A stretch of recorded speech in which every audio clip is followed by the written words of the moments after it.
Shalom pemirsa, salam sejahtera bagi kita semua. Saat ini Anda sedang mengikuti program Pena Inspirasi dari Gereja Masehi Advent Hari ke-7 Uni Conference Indonesia Kawasan Timur. Bacaan kita hari ini diambil dalam buku Kebahagiaan Sejati bab 1 dengan judul Kasih Allah kepada Manusia. Tiada lain kecuali Anak Allah dapat menyempurnakan penebusan kita, sebab hanya Dialah yang dahulu di dalam ribaan Allah Bapa yang dapat menyatakan Dia. Hanya Dia yang mengetahui tinggi dan dalamnya kasih Allah mampu menyatakannya.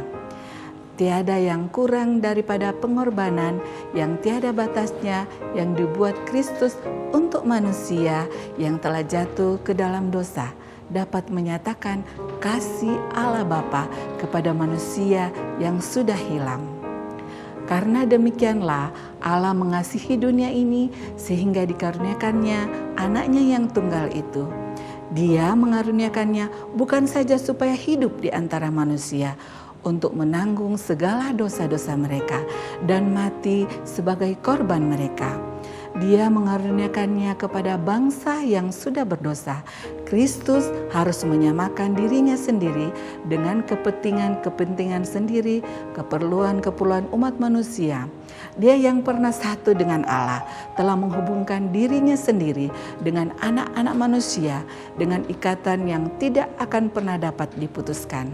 Yesus tidak malu mengaku mereka itu saudara. Ibrani 2 ayat 11. Dialah korban kita, pengacara kita, saudara kita, mengenakan bentuk keadaan manusia hadapan takhta Allah Bapa dan sepanjang zaman kekekalan satu dengan bangsa yang telah ditebusnya, anak manusia. Semua ini dilakukan supaya manusia dapat diangkat dari puing-puing kebinasaan dosa, supaya dengan demikian manusia itu dapat memantulkan kasih Allah serta membagikan kegembiraan kesucian itu. Harta yang telah dibayar untuk menebus kita, pengorbanan yang tiada batas taranya dari Allah Bapa kita yang di sorga dengan mengaruniakan anaknya mati menebus kita, haruslah pula menerbitkan konsepsi-konsepsi bagi kita tentang apa jadinya kita kelak melalui Kristus. Ketika Rasul Yahya diberi wahyu menatap tinggi, dalam dan luasnya kasih Allah Bapa terhadap manusia yang telah berdosa, hatinya dipenuhi pujaan dan hormat. Lalu karena tidak berhasil menemukan bahasa yang mampu menyatakan kebesaran dan kelembutan kasih ini, dia hanya mengundang dunia supaya menatapnya. Tengoklah, alangkah besarnya kasih yang dikurniakan oleh Bapa kita kepada kita, sehingga kita dikatakan anak-anak Allah.